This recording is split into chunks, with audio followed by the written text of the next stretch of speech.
You ever noticed in business that you are learning one thing and then you learn another, and then all of a sudden your workflow is super long? So it's like you start with this one kind of like bite-sized piece of like something that you can control that is from A to Z, like you understand, and then you just keep adding to it and adding to it and adding to it, and then all of a sudden things are dropping off, or maybe you're noticing that you're just not loving your work anymore. So I've actually had this idea to where instead of going and searching for these bite-sized pieces, getting lost into the rabbit hole of the internet, and then maybe even the opinions or conflicting opinions of different programs, I decided to show you guys basically what is working for me and what you can do, and I'm going to do it in mini episodes.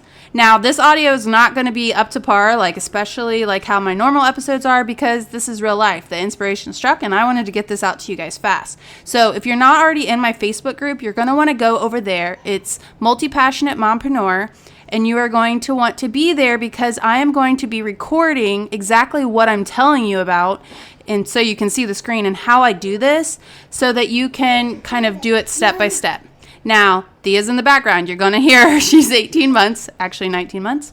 Okay, so this is going to be the podcast playlist. Basically, you are going to want to have these mini episodes and just go one to one as you complete them. Hop on over to the Facebook group if you need any help further over what I'm speaking about. But basically, I want you to understand each step and then download that consecutive episode as you're ready for it. So it really is meant for you to kind of be able to just binge it at your pace as you are putting it into action. The goal here is for you guys at the end of the podcast playlist to be able to essentially have your workflow set up. So that's the one for this time. If you guys end up liking this setup, definitely let me know, and I will definitely do more of these playlists. I think it's a great opportunity for you to know that you're going to actually finish something versus learning and getting so much input. I feel like sometimes we get paralyzed by the input, listening to how we do things, watching videos, and then we're not necessarily getting it all out. And so it's going to change this week, okay? So for this first one, I'm going to start off with what is Trello, and we're going to be working on what exactly is Trello, how can you use it, and how can it help you with your podcast workflow. Let's go. Welcome back to the Multi-Passionate Mompreneur podcast, where we choose to focus our energy, embrace our strengths, and move toward the compelled businesswomen we were meant to be. It's time to free ourselves from the chaos and the constant stream of ideas and build a life of impact and joy that honors our hard stuff, that makes meaning of our losses, and that helps us to make an impact in the world. It's time to finally take our power back and gain the follow-through that we've been desperately needing, while also learning to leave the swirl behind. I'm Angel McElhaney, motherless daughter, self-discovery junkie, and not so master juggler of my crazy crew. And I believe you can have it all. So put down that to-do list, grab that coffee, and let's get to work. One day at a time, together. All right, first off, what in the world is Trello? Why do I need it for podcasting or really organizing my life in any way?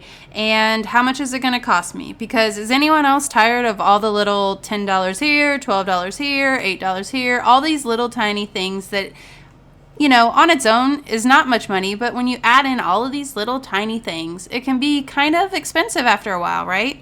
All right, guys, so Trello is actually a way for you to get organized. It is kind of reminding me of how Pinterest has boards, but think of them more as a list or a cork board for you to pin things that you like.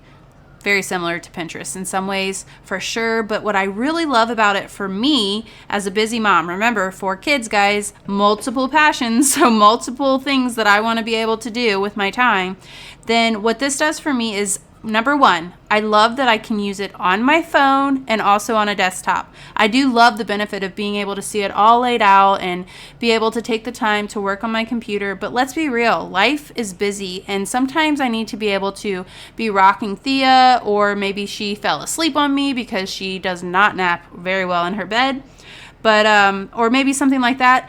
But I love that I can have access to it on my phone. So that's my first reason of why I really like it. Number 2, it gives a really good visual. I love how I can change the labels or the colors of different cards. I can add pictures there. It works well with that really my eye. Okay, so I like that it visually shows me a layout or a spread. Number 3, so to get you familiar with Trello, they have these things called power-ups, which for the free version, which that brings me number 4, it's free, but for the free version, you get 1 power-up per board. And so you can kind of get creative, but many of the power-ups are like calendar, or I know there's one where you can keep it repeating. There's so many power-ups, so you can kind of play around with the one that would make the most sense to you, or you can even do the paid version and use many of them. So far, I've stayed on the free one, and it's still really served me well. All right, so number 5. Now this part is really cool. So I love that I can kind of brain dump my ideas, and I used to do that on notes. Does anyone else have 500 million notes on their phone? Because I do. And I think it's that part where I have my phone. Well, instead of having 5 million notes, which actually I still do because it's not like I could throw them away. I guess I could have put them somewhere else, but they're still on there.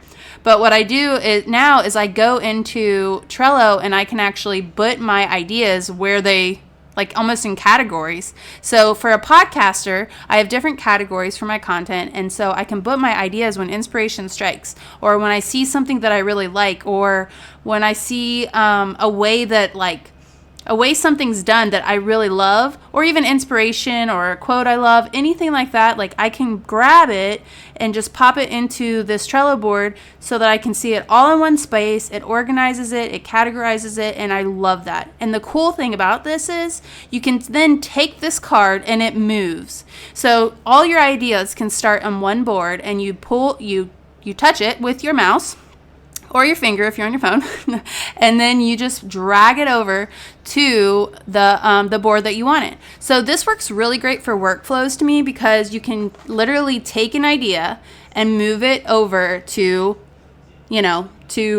recording, to editing, to all the things. So I really love that feature. And then there is a 6th way, which is really cool, that I just learned not too long ago, and it is the use of Butler. So it actually has a butler that can help you. It's basically a bot, and it can help you to do different commands. So you can tell it to, hey, when I add a card to this, change the label or add this due date or do this thing, and it actually will. So you can kind of add that element of automation that I really like.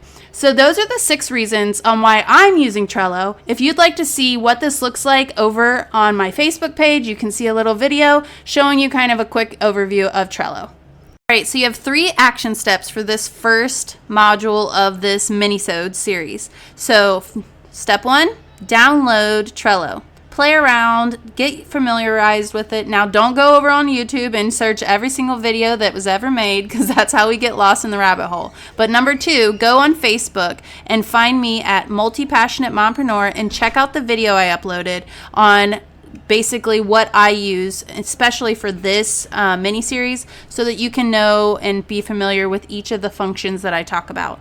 And then step 3, if you know anyone else that could use this information, maybe you know someone else who has a blog or a podcast or something like that, where they have a consistent workflow and they are feeling overwhelmed, or maybe in some way that they are dropping the ball, definitely screenshot this episode, share it in your stories, and if you find value in it, leave me a review. It really does help me, and I love to connect with you guys over on social. So I'll see you over there. Now on to step 2. Let's go.